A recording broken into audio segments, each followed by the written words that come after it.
Assalamu alaikum viewers.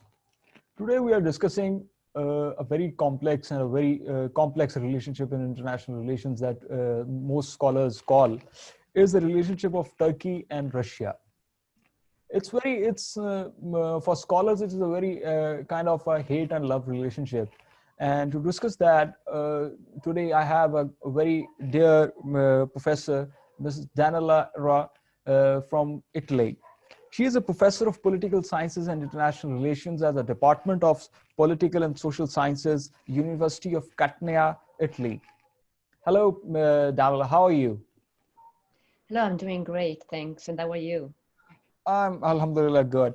So Daniela, when we look at Turkey and Russia, we see the conflict in Russia, conflict with Russia and Syria, Libya, and now in Armenia and Azerbaijan war.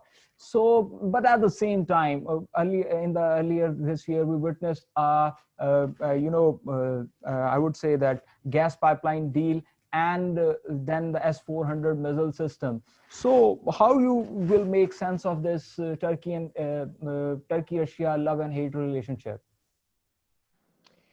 Well, first of all, thank you very much for inviting me to share some views of this relevant topic.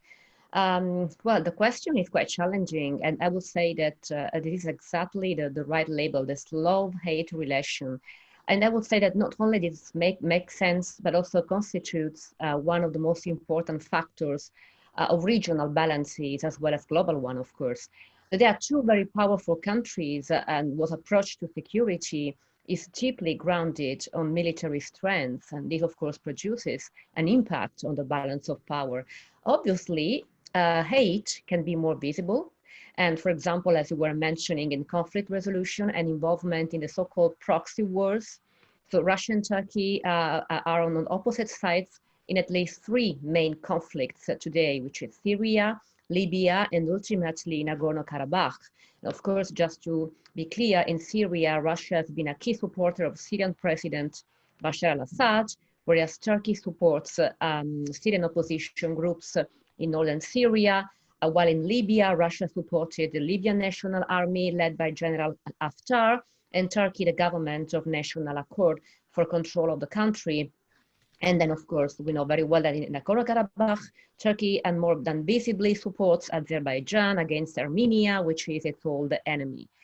And I also would like to mention another region which is absolutely important and relevant for understanding better this hate-love relation. I put hate first for now. And this region is the Western Balkans, because here Russia represents the so-called historical ally due to the ideological similarity or to the Cold War ties, also for the strong relationships established with some countries, particularly with Serbia.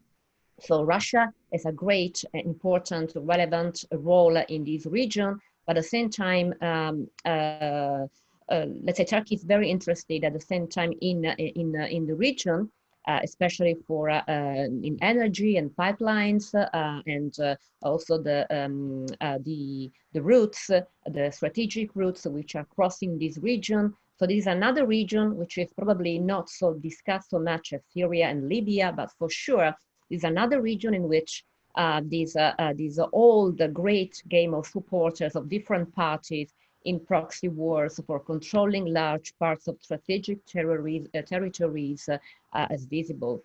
So as this is for hate, but of course, as you were saying before, love is always visible at the same time, and love is always behind the corner. So this political tension is relevant in respect to external actors which do play a role in the region. So first of all, the United States, the European countries, and the European Union, and obviously China, because of the Belt Road Initiative, which crosses strategically this area. And in respect to the external actors, sometimes I see more love than hate, because Turkey and Russia love to demonstrate that they are enemies, but at the same time, their love is always behind the corner. And there are also additional underlying economic ties like arms trade, energy, which contribute to make underlying cooperation more feasible. So I would say that not only it makes sense, but it is absolutely relevant to understand that love and hate are the same parts of the question. Thank you. Thank you. Thank you for the covering and making a sense of the most unpredictable and most unstable relationship we have witnessed. So, how you see, if I put a following question to you, the Turkey-US conflict and the Turkey-NATO relations are going to benefit? Are Russia going to take advantage of this tension between Turkey and NATO? Could there be any possibility? Yes, absolutely. I would say that there will be lots of impact coming from this on NATO. And I'm afraid this impact is very, very unpredictable. And so I was referring to the two US senators who asked to put sanctions on Turkey, because at some point Turkey, there were reports on the fact that Turkey is due to test its Russian made missile defense systems very recently. So as I was saying before, arms trade is one of the most important sectors in which love is more visible, and love works very well. And so this happened quite recently in these last 2 weeks. Of course, it is another demonstration of the fact that it is impossible to escape from the Russia-Turkey great game, and particularly because of this love-hate relation, because sometimes we see love, sometimes we see hate. And this is also producing an impact on NATO, because at first sight, we can see a sort of divide et impera strategy on the part of the US, or the hegemonic power, for example. But obviously, this means that the US is trying to exploiting divisions among the two powers. But however, I don't think that this can actually work. It can hardly work instead, because the fact it would be more interesting to see how these will impact NATO performances. And once again, at first sight, the impact is going to be very negative. It would be, for example, interesting to see whether it is confirmed that the fact that Turkey has integrated the systems into NATO's tactical data link will produce the possibility for Russia to gather information on NATO allies. So it is important to understand whether this would be produced, that this will enable Russia to gather information on NATO allies once again. So I see here another demonstration of love, which could pose more challenges to the regional security. And I would also say that the fact that the Trump administration has already several times demonstrated that NATO is not that important for US strategy. So it's a sort of delegitimization process that the Trump administration has started and is pursuing in a very consistent way. This fact is not helpful at all.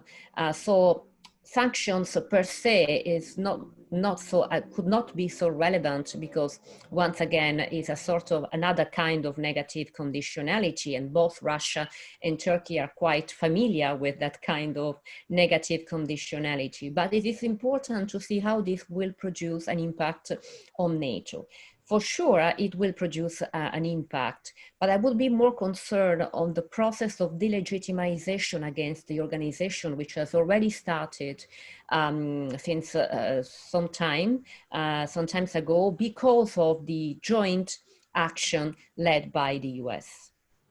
Parag, coming to a concluding question, what could be in short term or long term outlook of the Turkey-Russia relationship in bringing peace to a region?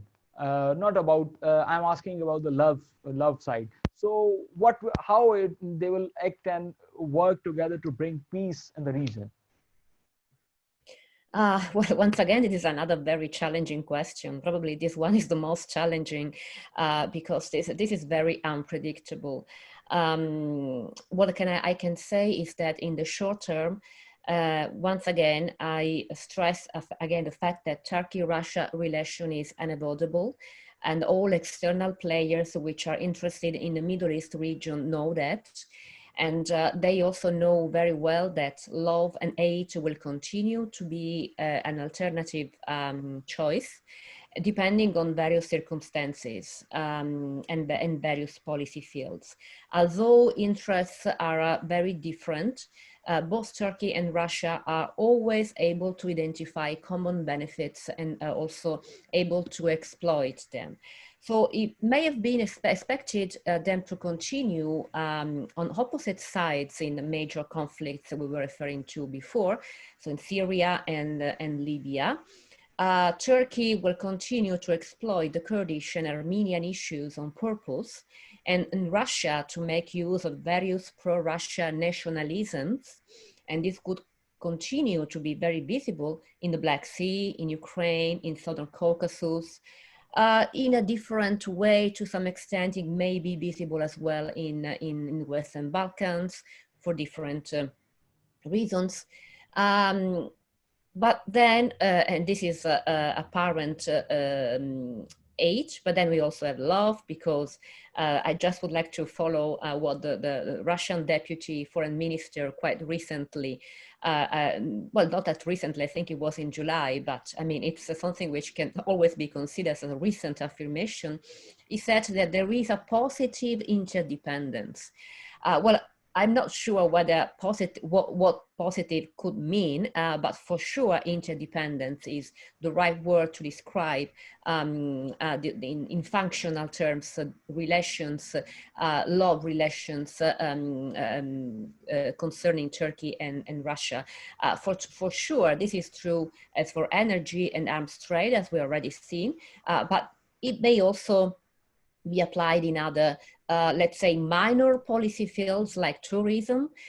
So there are several things in which, and several policy fields in which this interdependence is working quite well. That will be in the short term, provided that, of course, Libya and Syria can be considered as a short-term conflict. I believe there will be long-term problems. In the long term, instead of peace, I would rather use the word stability, or in the best scenario, the word convenient peace. Because we are discussing about two big powers which are trying to achieve the role of big powers in the greater Middle East. And their security culture is grounded on military power and on the balance of power. But although the security culture, I don't see any military escalation as an option among the two powers. So it's very unlikely that they will choose military escalation in their own relations. They may be rather more interested in rising as peacekeepers and peace negotiators in the greater Middle East. I'm not saying that they can play the role of peacekeepers or peace negotiators in the Western terms, let's say. But what I'm sustaining here is that it is very unlikely that they will solve regional conflicts. But at the same time, any form of cooperation or dialogue can mitigate the risks of worsening conflicts or proxy wars, which may be in some cases very, very difficult for maintaining their own economic interests. But for sure, this can be useful to counterbalance the traditional Western ties in the region, which are always been very criticized, and are more than criticized in these last years. Well, the big question, the most important thing interesting to me, as I've already stressed, is that how the question is how this will produce an impact on the NATO performance. Because so far, NATO, although it is a military alliance, of course, but NATO is the most important international organization which is playing a role for preserving stability and some kind of lasting peace in the region. So I would be more interested in understanding how the role of NATO will change in the future with the rising of these two big powers in the long term. And that is my, if it's possible, my own prediction. Thank you so much for this alluring analysis on the complex relationship of love and a very critical relationship of hate. And here, I would thank you, Ira, for being with me, and I will thank my audience to bearing us. And I hope it would be a helpful discussion and analysis for you. And I would say international relations. In international relations, relationships are always crucial and are very hard to understand. And at this note, I would say thank you so much and take care. Allah Hafiz. Thanks.